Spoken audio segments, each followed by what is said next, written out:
Hi guys, welcome to MomZ. Today we are going to make some healthy, refreshing, and delicious drinks called cucumber lemonade.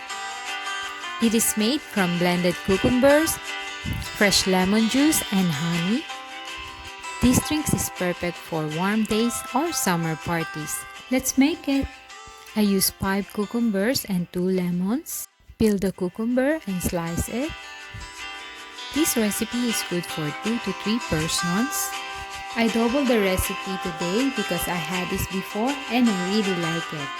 It is easy to make. All we have to do is put all this sliced cucumber in a blender or a food processor. I used 2 lemons for this. You can add more if you want. All we have to do is squeeze it. Add 3 tablespoons of honey. You can also use sugar and feel free to add more. Adjust the sweetness the way how you want it. Blend until mush into a pulp. Make this lemonade according to your taste.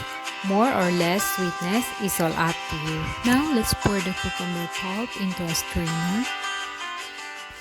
Place over a bowl to catch the liquid. Use a spoon to press out all of the liquid. For the ingredients I used today, I made 4 cups of cucumber juice.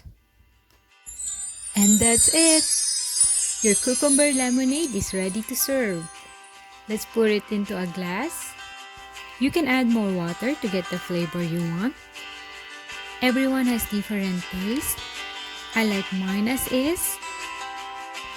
Serve it cold. Pour a lot of ice cube. Garnish it with lemon and cucumber on top. There you go. Here's your cucumber lemonade.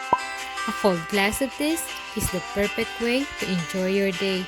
Or just when you need something to cool and refreshing to sip on, try this cucumber lemonade. It is totally healthy and delicious drinks.